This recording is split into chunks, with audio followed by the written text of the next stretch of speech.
gonna cheat respectfully? There is no respect in cheating. You can never find somebody else like me, honey. You'll find other women, but it ain't gonna be me. As long as he's not bringing it to my doorsteps, as long as he's keeping the cheating away from me, then I'm okay. And if my partner came and told me here's a free pass, go sleep with whoever you want, I'd be like, boo, maybe it's time you left. But if you send him out there, trust me, there's gonna be a badder boss bitch, you know. And by the time he realizes her mistakes, you'll be sitting here on your own crying. He's gone, he's impregnated, he's moved on.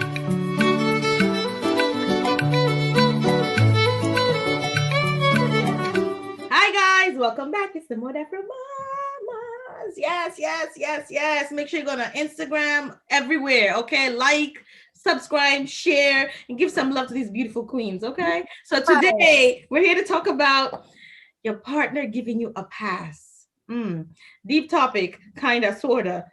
Deep as in, deep for those who do it, as for me, I know. So Sarah, how would you react if your husband said, I'm giving you a free pass for the day? Well, it depends on a free pass for what. Now, for the twa with somebody else. What we're talking about. That's what we're talking about. Let me make it clear. Yes. Well, I don't believe in that. There's no way you are in a serious relationship you want to do that.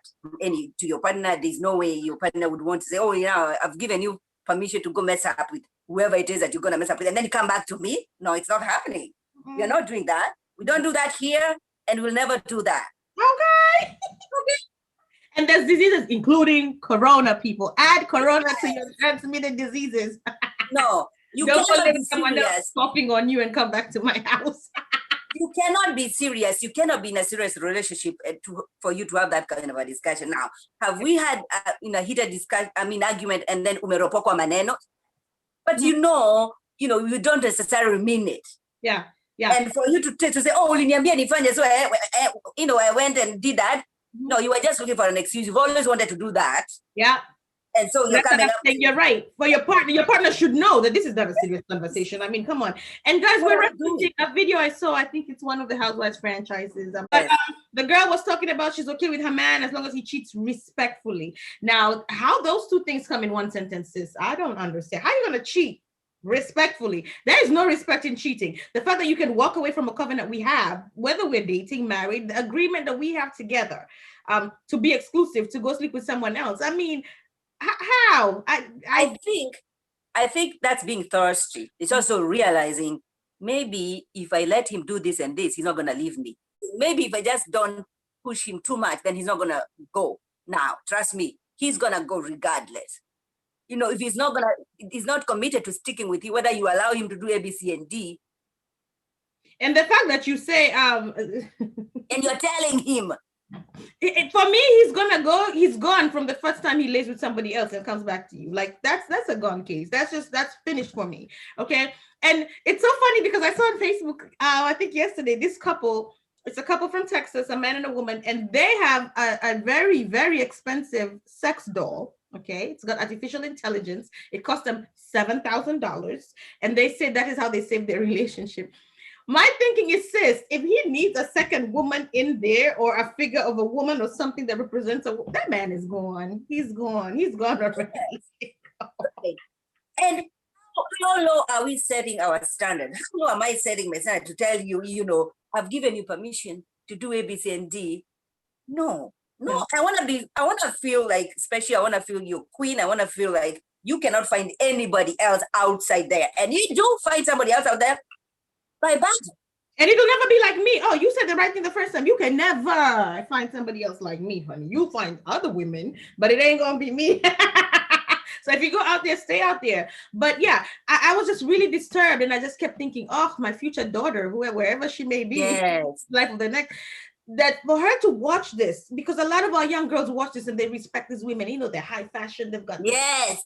And then to be looking at her and she's saying it's okay as long as he comes home, as long as he doesn't bring the women around me, as long sis, are you really that low in your self-esteem that it's okay for a man to lay with another woman and you're okaying it as long as he knows where to put her in her place?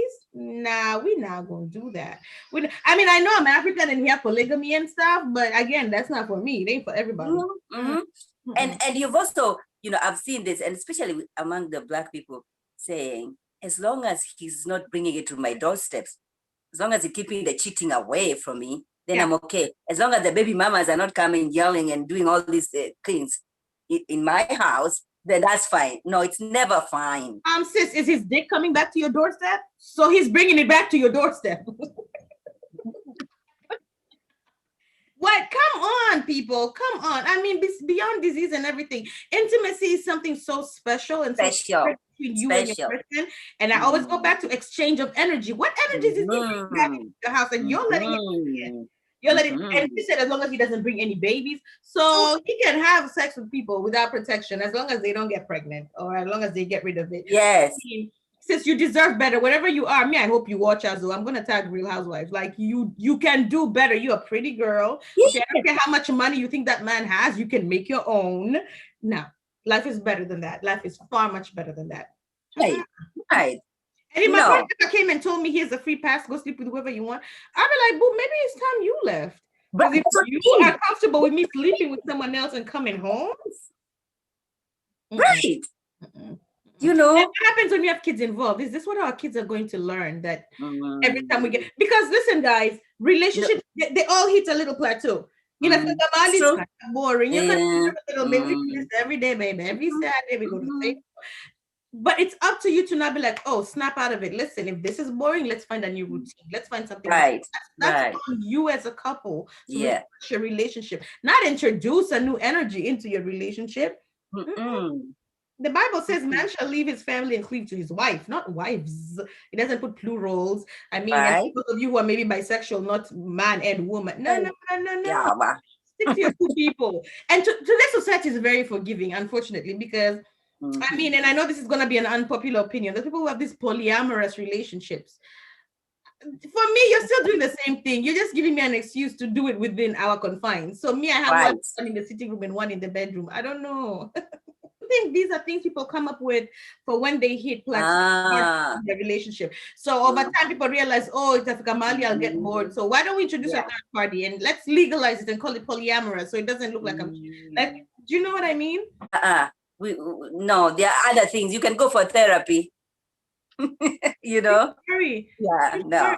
I mean, relationships are hard enough between two people. I can't imagine when now I have time with a third person. But at the end of the day, what would you say for someone who maybe is in this place? Maybe she felt she loved her person a lot, or you've been married to someone for so long, you don't see anywhere else to go, and now rather than go through the whole embarrassment, you're like, watch it till we agree this is what we're doing. What advice would you have for that person, Sarah?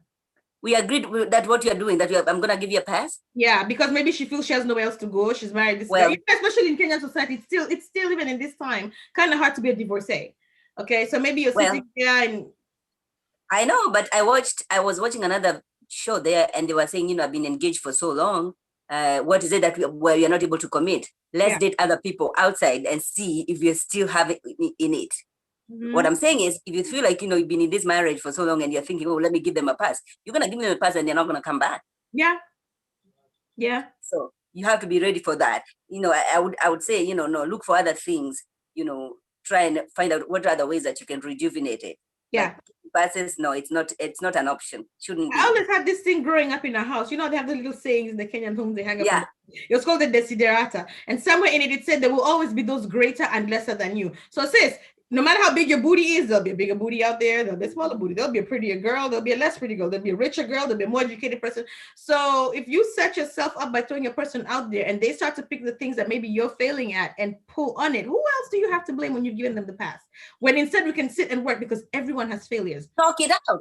You work on his, he works on yours. But if you send him out there, trust me, there's going to be a badder boss bitch, you know. And by the time he realizes her mistakes, you'll be sitting here on your own crying. He's gone, he's impregnated, he's moved on. And that's when they start knocking back on your door when they're having the crisis. Kipara, now kita. Talking about she don't cuckoo gali like you do. No, in conclusion to all this, okay, as for me and my house and the past partner, it's a it's a definite, so say the mother from our house. Listen, make sure you leave us your comments, okay, subscribe, and we will see you next time on the Mother from our house. Bye-bye.